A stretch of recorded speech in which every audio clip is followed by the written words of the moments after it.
the 7th of April, 2025. पुढं पुढं काय नुसतं हॅलोच अजून हॅलो आम्ही चाललोय तुम्ही बाहेर चाललात कुठे चाललात तुम्ही तिकडं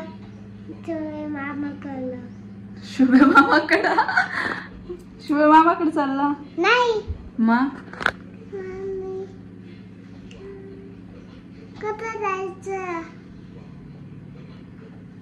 बुंबा जायचं नाही बुंबा कपात आली बुमा खराब झाली मग कुठं जायचं रिक्षात जायचं का कुठं जायचं रिक्षात बसून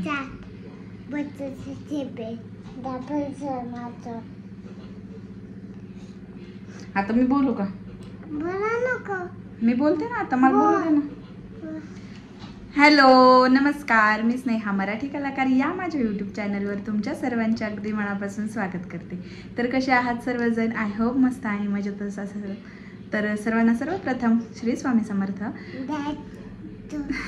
तर आज आहे आता मला बोलू दे आता तुला मी बोलू दिलं ना अगोदर तर आज आहे सोमवार तर आज माझी ना डेंटिस्टकडं अपॉइंटमेंट आहे तर त्यासाठी मला जायचं आहे तिथं मग आता ह्याला सांभाळण्यासाठी तर गेलेले आहेत कामाला पण आता ह्याला सांभाळण्यासाठी मी श्राद्धाला बोलवलं आहे मग ती येणार आहे तिथं मला बसायला सोबत ह्याला म्हणजे जेव्हा माझी ट्रीटमेंट चालू असेल तेव्हा ह्याला ती सांभाळेल तर मग जायचं आहे आता घरातलं सगळं मी आवरून घेतलं आहे आता फक्त ना मी इथे पाहू शकताय शेपूच्या भाजीची तयारी केली आहे शेपूची भाजी करायची मला कारण श्राद्धाला शेपूची भाजी खूप आवडते आणि तिला बरेच दिवसाची माझ्या हातची खायची होती आणि म्हणून मग मी त्यासाठी म्हटलं आज तिच्या भेट होणारच आहे तर घेऊन जावी तिला करून म्हणून मग मी शेपूची भाजी करते आहे तर चला मी रेसिपी तुमच्यासोबत शेअर करते कारण खूप सिंपल रेसिपी आहे माझ्या मम्मीची रेसिपी आहे ना आम्हाला सगळ्यांना ती भाजी खूप आवडते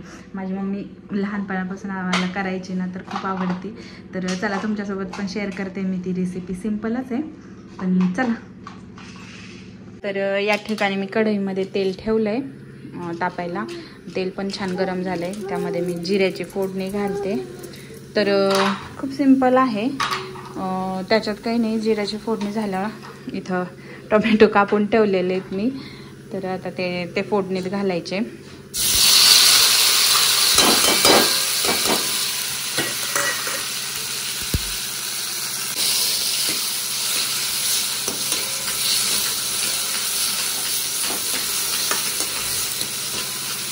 आता टोमॅटो छान परतले इथं आता त्यामध्ये ना मी शेपूची भाजी घालते चिरून धुवून घेतलेली मी या ठिकाणी हे पहा अशा पद्धतीने आणि आता ती याच्यामध्ये घालायची आणि तेलात थोडीशी परतून घ्यायची म्हणजे त्याचा जो कच्चापणा असतो ना तो जातो आणि त्याचा वास पण छान येतो आणि टेस्ट पण छान येते त्याला तर अशा पद्धतीने आता मी याला परतवून घेते आता भाजी पण यामध्ये छान टोमॅटोमध्ये परतून घेतली आणि हे डाळ भिजत घातली ती मी थोड्या वेळापूर्वी तर ही डाळ घालून देते तर डाळ घातलेली भाजी आम्हाला खूप आवडते म्हणजे आम्हाला सगळ्यांनाच माझी मम्मी अशीच करायची ना तर खूप आवडते त्यामध्ये डाळ घातलेली आहोंना नाही आवडत त्यामुळे मी जास्त करून नाही करत अशा पण मग जेव्हा आम्हाला स्पेशल खायची असते किंवा श्राद्धा इकडं आलेली असती किंवा मी असते किंवा कोणी मला खाऊ वाटली तर करत असते पण जास्त नाही करत आहोंना नाही आवडत म्हणून त्यांना फक्त शेंगदाण्याच्याच भाज्या आवडतात तर आता इथे या ठिकाणी डाळ पण छान परतून झाली त्यानंतर आता त्यामध्ये ना मग डाळ परतवल्यानंतर हे ना मी शेंगदाण्याचं पेस्ट करून घेतली त्यामध्ये फक्त हिरवी मिरची लसूण आणि शेंगदाणे इथं भाजलेले तर वाटण केले मी त्याचं तर ते वाटण यामध्ये टाकायचं आणि परतवून घ्यायचं आणि शिजवून घ्यायची मग भाजी छान आणि आपल्याला लागल तेवढी पातळ करायची मी आता ह्याच्यामध्ये थोडंसं अजून पाणी घालणार आहे कारण एवढी घट्ट, कारण ती शिजून अजून घट्ट होते. डाळ पण शिजते ना, त्यामुळे थोडंसं पाणी घालते. आणि अशा पद्धतीने आता इथं पातळ भाजी करून घेतली. ह्याला थोडीशी अजून शिजवल म्हणजे थोडी अजून घट्ट होईल ती. तर अशा पद्धतीने झाली आहे. ह्यामध्ये आता फक्त मीठ ॲड करायचं म्हणजे झाली आपली भाजी. सिंपल अशी शेपूची भाजी. तर आता मी यामध्ये ना मीठ ॲड करते. तर शेपूची भाजी तशी पण थोडीशी ना, थोडंही मीठ टाकलं तर लगेच खारट होते, म्हणून ना मीठ प्रमाणातच टाकायचं. तर इथं मी सेंधव मीठ आणि साधं जे टाटा नमक असतं ना, ते दोन्ही मिळून मिक्स करूनच ठेवलेले. अगोदर मी फक्त सेंधव मीठच खायचे, पण ना आता बरेच जण म्हणतात की सेंधव मीठ नुसतं खाऊ नये, त्यात आयोडीन खूप कमी प्रमाणात असतं आणि त्यामुळे आपल्याला हेल्थ इश्यूज होऊ शकतात. म्हणून मग मी आता काय करते, सेंधव मीठ आणि जे टाटाचं सॉल्ट असतं ना, ते एकत्र करून ठेवलं आणि तेच वापरते. तर आता या ठिकाणी भाजी पण उकळत आली. आता भाजी झाली आहे तशी बऱ्यापैकी प्रमाणात. आता याचं आवरून घेते. याचं मेकअप करायचं राहिलं, म्हणजे याचं टिक्का वगैरे लावायचं राहिलं, पडशील. आणि मग त्यानंतर रिक्षावाल्याला फोन करते, मग जाऊ आम्ही हॉस्पिटलला. तर चला, स्टे ट्यून. चला आता आम्ही निघालेलो आहे. रिक्षावाला बोलवायचं होतं, पण मग अहो म्हटले ते नगरमध्येच होते, तर येतो म्हणे मी सोडवायला. मग तेच येत आहेत. तर आता निघालो आहे. श्रद्धा तिथं ऑलरेडी येऊन पोहोचलेली आहे, तिचा आत्ता फोन आलता. तर चला, चाललो आम्ही हॉस्पिटलला. ए हिरो, चल. त्या पप्पा आले. चल ना, चल पुढे.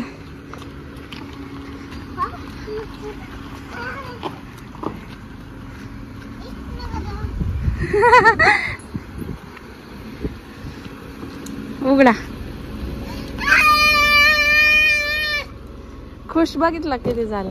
त्याला वाटलं तुम्ही गाडी पार्क करताय, त्यांचं इथं नको लाव. कुठे जायचं? चौक.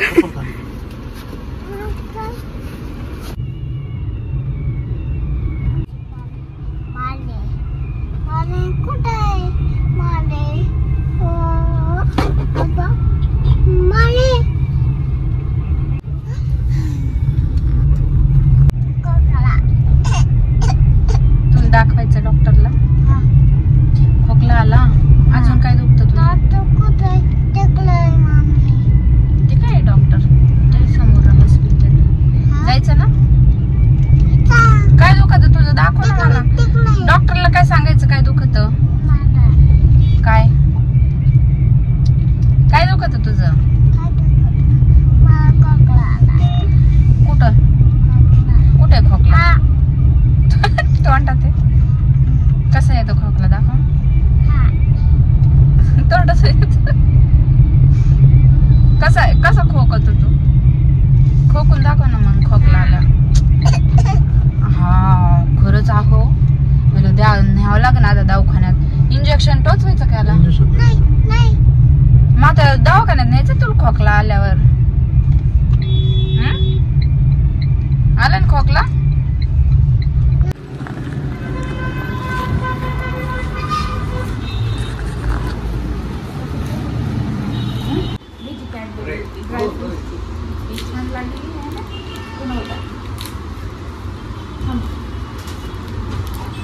मेल्ट झाली. खराब होते ना अशी का? बाहेर नका, बाहेर नका. अशीच खाते तर असं खाते. मी खाऊ घालते ते काढीतच असत. खराब होते. हा तशी मेल्ट झाली. तर आम्ही हॉस्पिटलला पोहोचलो तेव्हा श्रद्धा तिथं ऑलरेडी पोहोचली होती. आणि मग नंतर माझी ट्रीटमेंट वगैरे झाली. भरपूर वेळ गेला तिथे. 2-3 तास गेले. 3-3.5 तास गेले. त्यानंतर मग अहो येत होते, तोपर्यंत आम्ही इथं साईडलाच मेडिकल आहे तिथं मेडिसिन्स वगैरे घ्यायला आलो. आणि मग इथे त्याने हे चॉकलेटसुद्धा घेतलं. आणि पुढे जाऊन बघा त्याचं कसं, त्याला दिसलंच नाही. दरवाजा काचेचा आहे त्याच्यामुळे त्याचं कसं धडकला तो दरवाजाला जाऊन. दाखव काय घेतलं.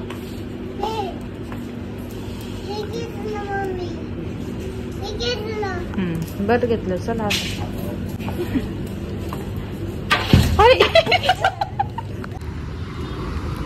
आली चल तुला बरोबर ओळखली गाठी. खूप हसलो आम्ही त्याला, ते काचेचा दरवाजाच दिसला नाही त्यामुळे तो धडकून खाली पडला. लागलं वगैरे नाही, काही नाही त्याला, पण तसंच मग त्यानंतर आहो आले न्यायला. मग तिथून आम्ही आहोंनी श्रद्धाला घरी सोडलं आणि मग नंतर आम्ही आमच्या घरी आलो. बाय कर माऊला. माऊला म्हण दादूला घेऊन ये पुढच्या वेळेस. टोपी घेतली तुझी तिथली. हा चल बाय बाय.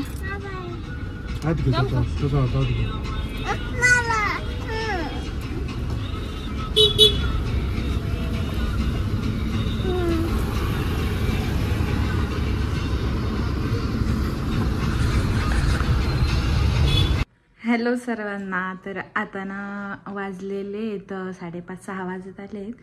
तर आलो आम्ही हॉस्पिटलमधून. 3 वाजले होते घरी येईपर्यंत, 3-3:15 झाले होते.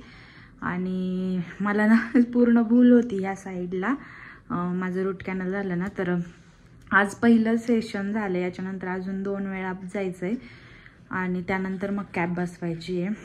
तर मला ना दुपारी मी काहीच बोलले नाही, कारण बोलताच येत नव्हतं, पूर्ण जड झालं होतं. अजूनसुद्धा नाचं बोलतीये तर हे असं दुखतंय आणि दात तर इतका डेंजर दुखतोय. ज्या दाताचं झालं ना रूट कॅनल ते खूप डेंजर त्रास होतोय. तर मग मी आले ना तर झाडांना वगैरे पाणी दिलं आणि झोपून घेतलं होतं, कारण मी सकाळी जाताना ना मला खूप घाई झाली, म्हणून मला झाडांना म्हणजे खालचं एक झाड आहे नागिनीचं, त्याला पाणी द्यायचं राहिलं होतं. आणि वर इकडच्या गॅलरीतलं समोरचं तर मी सकाळीच देऊन घेत असते. तर इकडच्या गॅलरीतले काही राहिले होते तर त्यांना दिलं मग आल्या आणि झोपून घेतलं होतं, कारण त्रास खूप होत होता आणि हे खूप जड झालं होतं ॲक्च्युली. आणि सुजल्यासारखं पण दिसत होतं, म्हणजे ते असं फुगल्यासारखं दिसत होतं. तर मी जास्त काही बोललेच नाही. तर आता संध्याकाळचा स्वयंपाक वगैरे करायचं. आज उपवास आहे मला, तर सगळ्या सोबतच आलं आहे. आणि माझ्या ना भरपूर कामांना ना सोमवारचाच मुहूर्त लागतोय, म्हणजे सोमवारच असतो माझ्या महत्त्वाच्या कामांना. आज पण सोमवारच होता. तर चला आता आजचा व्हिडिओ इथंच थांबवते. तसं श्रद्धाची खूप मदत झाली मला आज. तर जवळ असलं ना असा फायदा होतो. मग आडीनडीला एकमेकींच्या आम्ही जात असतो. तर पिल्लूला सांभाळायला खूप मदत झाली, कारण हे बराच वेळ माझी ट्रीटमेंट चालू होती. तर चला आजचा व्हिडिओ इथंच थांबवते. व्हिडिओ जर आवडला तर व्हिडिओला एक लाईक, शेअर आणि माझ्या चॅनललाही सबस्क्राईब करायला विसरू नका. तर पुन्हा भेटूया अशा छानशा आणि नवनवीन व्हिडिओसोबत. तोपर्यंत बाय बाय. व्हिडिओ शेवटपर्यंत पाहिल्याबद्दल धन्यवाद आणि सर्वांना श्री स्वामी समर्थ.